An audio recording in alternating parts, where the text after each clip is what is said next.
तकलीफें अपनी जिंदगी में आती है उसके लिए शिव आराधना कार्तिक महीने की थोड़ा ध्यान से श्रवण करें। कार्तिक के महीने में पूर्णिमा से पूर्णिमा के बीच में जो सोमवार पड़े, प्रदोष पड़े, शिवरात्रि पड़े, प्रयास करना।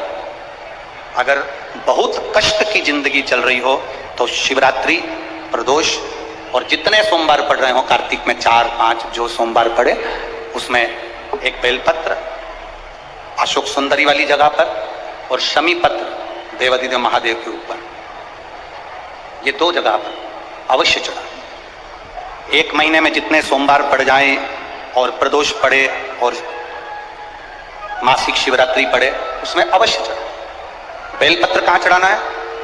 जम के बोलो जरा। अशोक सुंदरी की जगह। और शमी पत्र कहां चढ़ाना है? देवादिदेव महादेव के। एक बार चढ़ाकर देखो, आपके जीवन का जो आनंद है, जो अपने हृदय की कामनाएं हैं, अपने हृदय के भाव हैं, कार्तिक का जो महीना है भगवान षडानंद कार्तिकेय जी के लिए मूल है। इस षडानंद कार्तिकेय जी ने जब तारकासुर का संहार किया था, तारकासुर को जब मार दिया था तो 33 कोटि देवताओं ने षडानंद कार्तिकेय जी को वर प्रदान किया।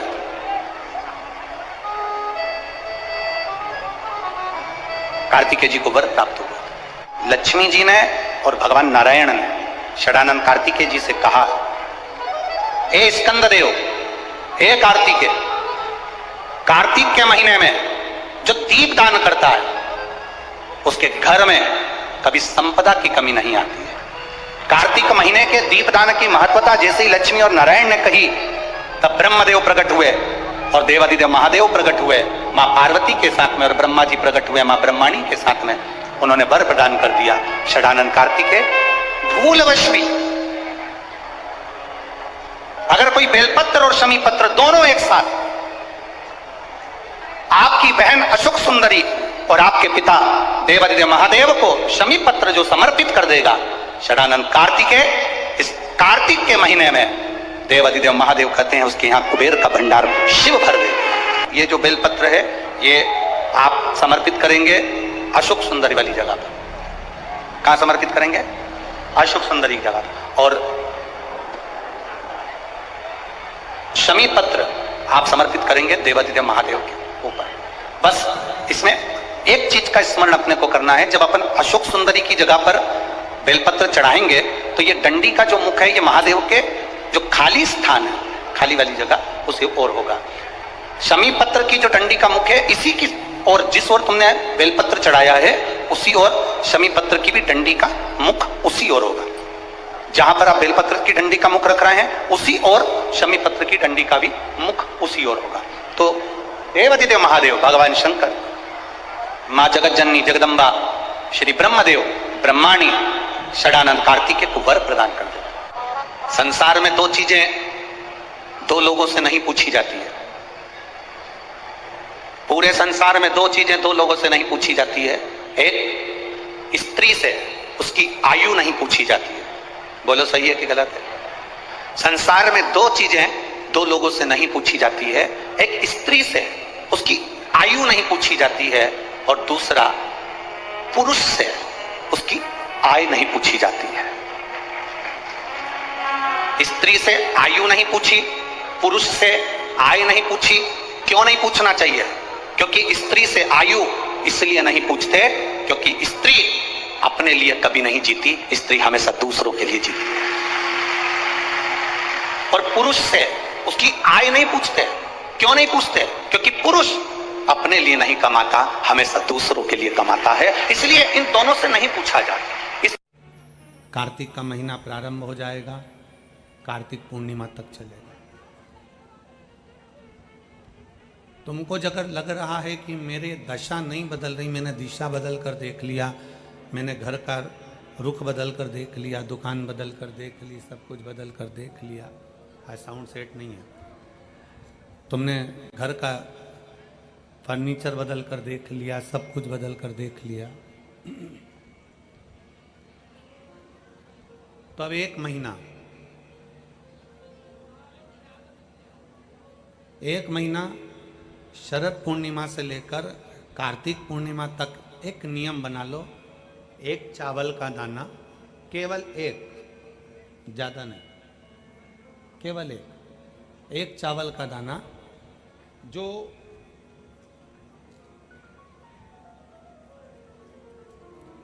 अशोक सुंदरी वाली जो जगह है सामने, एक चावल का दाना जो अशोक सुंदरी वाली जगह है, बस उस पर एक चावल का दाना चढ़ाने का एक नियम आप बना लीजिए। शिव मंदिर जाते हो आप लोग? कौन कौन जाता है? जरा हाथ उठाओ सभी लोग। हाँ ठीक है, रखो रखो, धन्यवाद, प्रणाम आपको, नमन, जो आप भगवान शंकर के मंदिर जाते हो। बहुत जरूरी है शिव के मंदिर जाना, भगवान के मंदिर जाना। ये विधर्मियों ने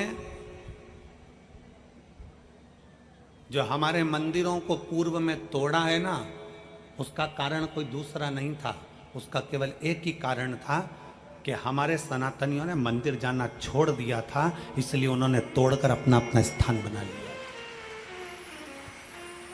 अगर सनातनी मंदिर जाता रहता, आप मंदिर की देहली चढ़ते रहते, रोज मंदिर में एकत्रित होते रहते, मंदिर में इकट्ठे होते रहते, तो किसी के बाप की हिम्मत नहीं थी कि मंदिर की ओर आंख उठाकर भी देख ले। शिव महापुराण की कथा केवल एक ही काम करती है कि रोज मंदिर जाओ।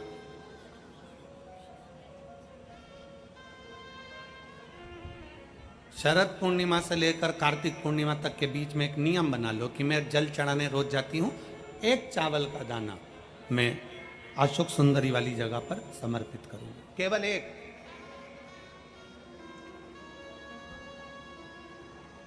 चावल का दाना समर्पित कब करना है? जब आपका शंकर भगवान पे जल समर्पित हो जाए, शिव जी पर जल आप चढ़ा लो, चढ़ाने के बाद वो चावल का दाना जो आप अपनी पल्लू में बांध के लाई हो, या गठरिया में बांध कर लाई हो, या जो जैसे भी भाव से आप लेकर आई हो, डलिया में, पल्लू में, जैसे आप लाए वो चावल का दाना बांध।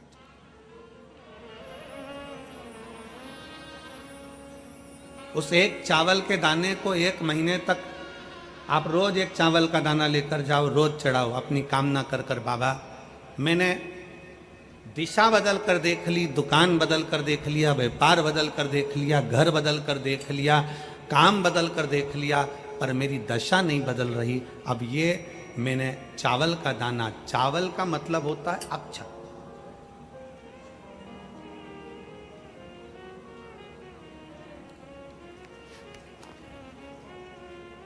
सबसे पहला अक्षता, सबसे पहला अक्षता स्वयं अन्नपूर्णा महारानी काशी में विराजमान होकर नंदी पर बैठ कर आए हुए देवादिदेव महादेव की साक्षी में कहती है। स्वयं अन्नपूर्णा महारानी काशी की पवित्र भूमि पर नंदी पर बैठ कर आए हुए भगवान शंकर से कहती है, भोले बाबा, हे शिव, हे शंकर, हे विश्वनाथ, विश्व का भरण पोषण करने वाले हे विश्वनाथ, मैं आपको क्या दूं?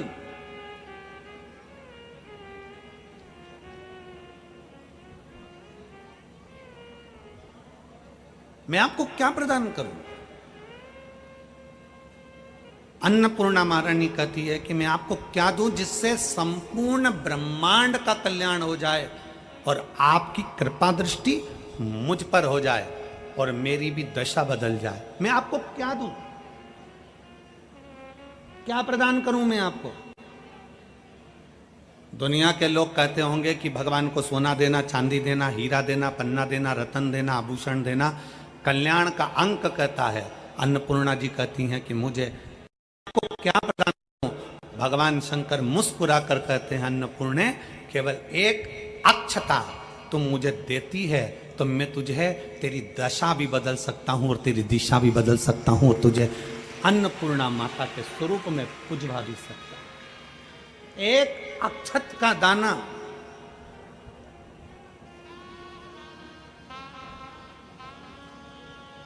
तिलक लगाते हैं, मेरी जीजियाँ तिलक लगाती हैं, तिलक लगाती हैं तो चावल लगाती हैं कि नहीं लगाती हैं?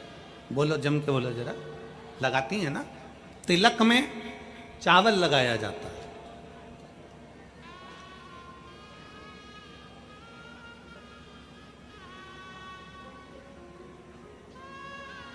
चावल का मतलब क्या होता है?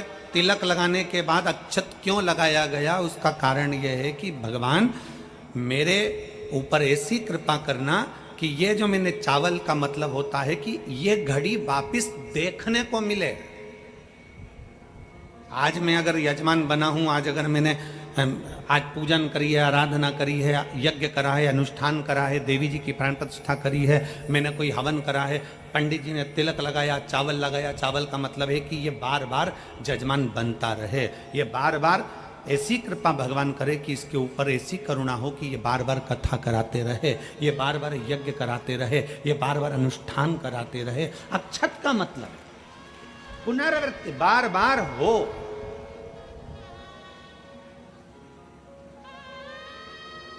सनातन धर्म में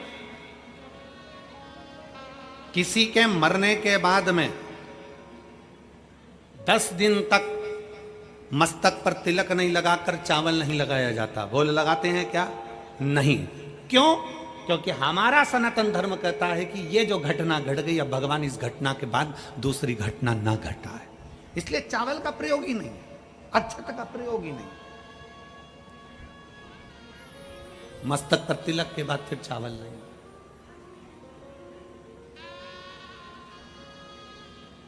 एक अक्षता, एक बेलपत्र और एक लोटा जल, यह हमारी जिंदगी की सार्थकता है। एक अक्षत, एक बेलपत्र, एक लोटा जल, यह हमारी जिंदगी की सार्थकता है। शिव महापुराण की कथा कहती है, शरद पूर्णिमा से लेकर कार्तिक पूर्णिमा तक एक चावल का दाना अशोक सुंदरी वाली जगह पर, अशोक सुंदरी की जगह मालूम है ना सबको? सबको स्मरण में है? अशोक सुंदरी वाली जगह पर वो चावल का दाना कब चढ़ाना है? जब हम भगवान शंकर को जल समर्पित कर दें। जल समर्पित करा, अपने घर की ओर आ रहे हैं, उसके पहले चावल का दाना अपनी पल्लू में से खोल कर निकाला, चढ़ाया, भगवान को प्रणाम करा। बाबा बहुत कुछ कर कर देख लिया पर दशा नहीं बदल। एक चावल का दाना मेरे घर की दशा देख लेना मेरे भोले बाबा। और मैंने सुना है कि कार्तिक के महीने में अशोक सुंदरी अपने पिता के घर में रहकर माता लक्ष्मी की गोद में धन देती है, मैंने सुना है। तो मेरे बाबा, आप ये अशोक सुंदरी से कहकर मेरे भी गोदी में ऐसी खुशियां भर देना कि जीवन में कभी दुख ना आए। एक चावल, एक अक्षत।